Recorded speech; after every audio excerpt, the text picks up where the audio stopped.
জয়গুরু।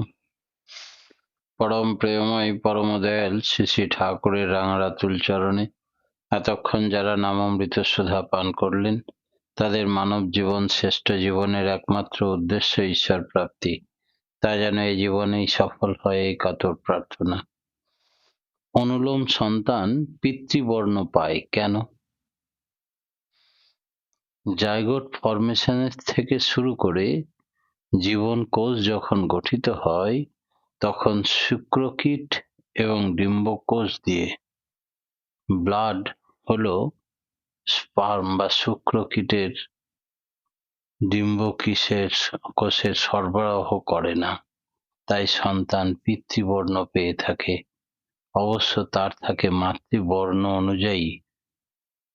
বর্ণাশ্রম ও বিবাহ ঠিক থাকলে আর কোনো চিন্তা নেই, এটা সবসময় ঠিক রাখতে হবে। পুরুষ নারী কোন দিকে জোর দেবে?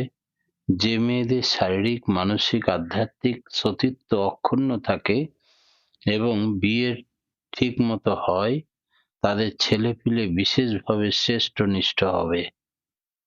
বাপেরও শারীরিক, মানসিক, আধ্যাত্মিক পবিত্রতা ঠিক থাকা চাই। এই দিক দিয়ে জোর না দিয়ে যাই করো না কেন, তাতে স্থায়ী প্রভাব পাওয়া যাবে না। মূল জিনিস হলো চরিত্র। প্রকৃত কৌলীন্য একটা বৈজ্ঞানিক ব্যাপার। প্রকৃত কৌলীন্য যে একটা বৈজ্ঞানিক ব্যাপার, এ কথাটাই অনেকে বুঝে উঠতে পারে না। কুলীন সব দেশেই আছে, তাই আমেরিকাতেও অনেক কুলীন থাকে। নিখুঁত বিয়ে কেন চাই? জাতির উন্নতি করতে গেলে একযোগে দুই দিকে লক্ষ্য রাখতে হবে। একদিকে যেমন চাই অধিগতির দিক দিয়ে অগ্রগতি, আর বিদ্যা ও গুণার্জনে উৎকর্ষতা, অন্যদিকে তেমনি চাই জীবন বিজ্ঞানগত বৃদ্ধি। এর জন্য চাই নিখুঁত বিবাহ। বিয়ে ঠিক থাকলে তবেই জীবন বিজ্ঞান ভিত্তিতে জীবন গড়ে ওঠে। তার উপর দাঁড়িয়েই বৈশিষ্ট্য অনুযায়ী গুণ এবং জ্ঞানার্জন সম্ভব হয়। এইটিকে ঘায়েল করলে জাতি আর দাঁড়াতে পারে না। মানুষের উন্নতি কোন পথে হবে? মানুষের উন্নতির দুটো পথ, একটা হচ্ছে বীর্য উৎকর্ষ, আর একটা হচ্ছে তপস্যা। এই দুই দিক দিয়ে যদি নজর না থাকে, তাহলে তার জীবনে কিছুই হবে না। হায়ার কোয়ালিটি, উন্নততর গুণ, এগুলি এতখানি আয়ত্ত করতে হবে যাতে সেগুলি সন্ততিদের মধ্যে সহজভাবে ঢুকে যায়, অর্থাৎ বর্তায়। উচ্চ স্তরের চরিত্র এবং যোগ্যতা সম্পন্ন মানুষ ব্রিড করার সময় শক্তি যদি সমাজে না বাড়ে, তাহলে অবস্থার পরিবর্তন হবে না। গরু ঘোড়ার বেলায় আমরা কত রকমের প্রচেষ্টা করি হায়ার ব্রিডের জন্যে, মানুষের বেলায় কিছুই করি না, এটা মাথাতেই ঢোকে না। পশুদের প্রজননের জন্য বংশ পরিচয় দেখে তার দাম নির্ধারিত হয়, কোয়ালিটি নির্ধারিত হয়। মানুষের মিলনের বেলায় যা খুশি তাই করি। এর মানে আমরা মানুষকে জন্তু জানোয়ারের থেকেও কম মূল্যবান মনে করি, তাতে জন্তু জানোয়ারের থেকে অধম করে তুলতে রাজি হয়ে যায়। আমাদের পশুসুলভ প্রবৃত্তির চাহিদা মেটানোই হলো উদ্দেশ্য। সমাজ বাঁচুক আর মরুক, তাতে আমাদের কি? দেশের ভবিষ্যৎ কিভাবে বুঝবে? জাতির উন্নতির জন্য যেমন তপস্যা এবং বীর্য উৎকর্ষ দুই রকম ব্যবস্থা করতে হবে, তেমনি বর্ণাশ্রমের মধ্যে এই দুই রকমের বিধান আছে। বর্ণাশ্রমী সমাজ তাই বিধিমাফিক বিয়ের উপর অতখানি জোর দিয়েছে। কোন দেশের ভবিষ্যৎ সম্বন্ধে যদি আঁচ করতে চান, তাহলে প্রথমে দেখবেন তাদের বিবাহ বিধান কেমন। মানুষকে দোহাই দিয়ে বলবেন, বুঝিয়ে বলবেন, কঠোর শাসন করে বলবেন, তাতে কিছুতেই প্রতিলম্বিয়ে যেন না করে, না প্রশ্রয় দেয়, না সংস্রবে থাকে। বৌদ্ধ এবং কায়স্থদের মধ্যে বিয়ে চলে কিনা ঠাকুরকে একবার প্রশ্ন করা হলে তিনি বললেন, অনেক জায়গায় শুনি বৌদ্ধ কায়স্থের মধ্যে দিয়ে জল ভাতের মত চলে, এদের মধ্যে কিন্তু বিয়ে চলে না। বৌদ্ধ মূলত কায়স্থের থেকে বাপের দিক দিয়ে বড়, কিন্তু মায়ের দিক দিয়ে ছোট। কায়স্থ বৌদ্ধের থেকে মায়ের দিক দিয়ে বড়, কিন্তু বাপের দিক দিয়ে ছোট। তাই বৌদ্ধ ও কায়স্থের মধ্যে কোনো সম্পর্ক করা মানেই কোনো না কোনোভাবে প্রতিলোমকে প্রশ্রয় দেওয়া। বর্ণাশ্রমে অনুলোম বিয়ের কোনো বাধা নেই। অনুলোমে পারস্পরিক স্বার্থ সম্বন্ধতা এবং সুপ্রজননী ধৃতি বর্ধিত হয়ে চলে। বিবাহের পবিত্রতা এর ভিতরে জাতকের মধ্যে উদ্দেশ্যের পবিত্রতা গজিয়ে ওঠে। ঠাকুর বললেন, কার মেয়ে কার ঘরে গেল, ইন্ডাস্ট্রি থেমে গেল। এর মানে বস্যের মেয়ে বিপ্র ক্ষত্রিয় সবার ঘরে যেতে পারে। বস্যের মেয়েরা সুগৃহিণী হয়, অল্পের মধ্যে গুছিয়ে সংসার করতে পারে। ওদের হিসাবের কায়দা অসাধারণ। ক্ষত্রিয়ের মেয়েরাও অনেকটা ওই রকম। ওরাও কুলীন এবং বংশজাত সব ঘরে যেতে পারে। অনেক বিপ্র পরিবারের মধ্যে বস্য এবং ক্ষত্রিয়ের গুণ লক্ষ্য করা যায়। আমার মনে হয় ঠাকুর বলছেন, তার কারণ হলো ওরা হয়তো পুরুষানুক্রমে ব্রহ্মজ্ঞ হওয়ার ফলে ওইসব বর্ণ থেকে বিপ্র বর্ণে উন্নত হয়েছে। মেয়েদের বিয়ের বয়স কতটা হওয়া উচিত? উন্নত প্রকৃতির ছেলে মিললে গৌরী দানেও কোনো আপত্তি নেই। এমনিতেই মনে হয় 15 থেকে 16 বছরের মধ্যে বিয়ে দেওয়া ভালো। যদিও বর্তমানে বিবাহ আইন অনুযায়ী বয়স নির্ধারিত হয়েছে। বিবাহ ব্যাপারে রাষ্ট্রের কি করা উচিত? রাষ্ট্রের কাজগুলি হলো প্রত্যেকটি মানুষ যাতে যোগ্য হয়ে ওঠে এমনতর শিক্ষা এবং সুযোগ সুবিধা দেওয়া দরকার। এই শিক্ষা ও সুযোগ সুবিধা গ্রহণ করে উপযুক্ত ভাবে বিবাহ করলে উপকৃত হবার মতো জৈব সম্পদ মানুষগুলির মধ্যে না থাকে, তবে ওইগুলিতে কাজ হয় না। তাই রাষ্ট্রের উচিত বিধি বিগর্হিত বিবাহকে নিষিদ্ধ করা, আইনত প্রতিলোম বিবাহকে রোধ করা।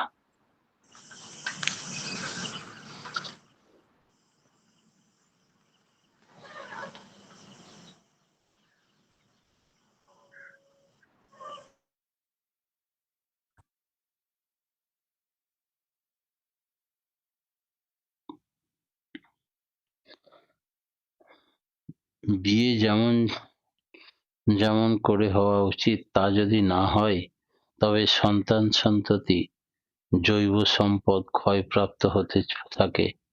এই জায়গায় গলদ রেখে রাষ্ট্র অন্য যত রকম সুব্যবস্থা করুক না কেন, দেশকে কখনো দীর্ঘদিনের জন্য উন্নতিমুখর করে চালাতে পারবে না। গোড়া কেটে আগায় জল ঢাললে কিছু লাভ হবে না। পৃথিবীর যে কোনো রাষ্ট্র সম্বন্ধে এই কথা।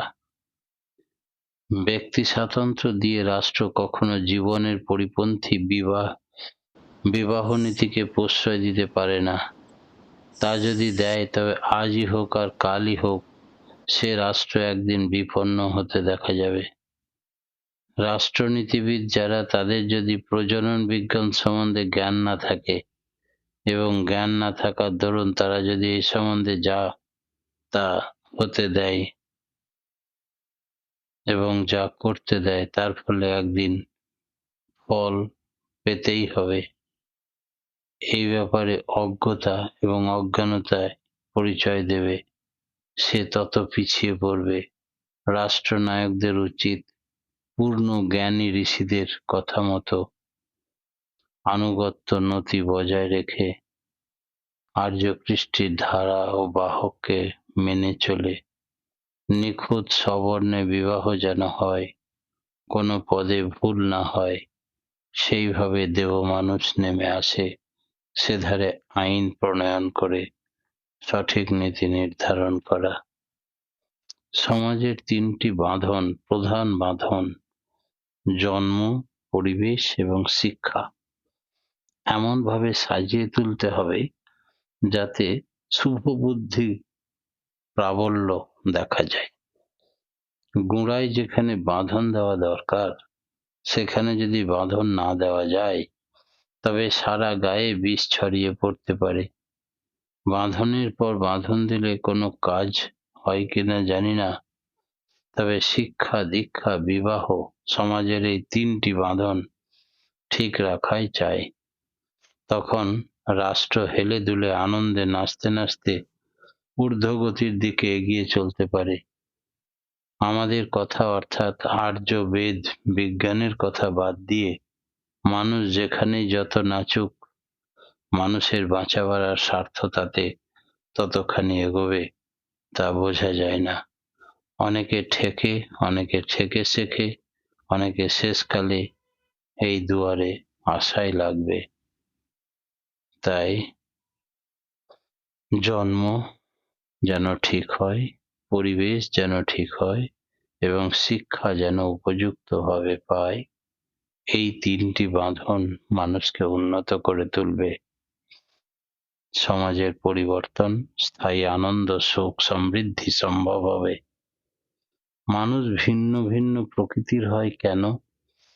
জন্মগত মাল মশলারই পার্থক্য দেখা যায়। একে বলে লিবিডো বা সুরত সম্বেগ। যার যত স্ট্রং, জোরালো বিইং সত্তাও তার তত তেজালো।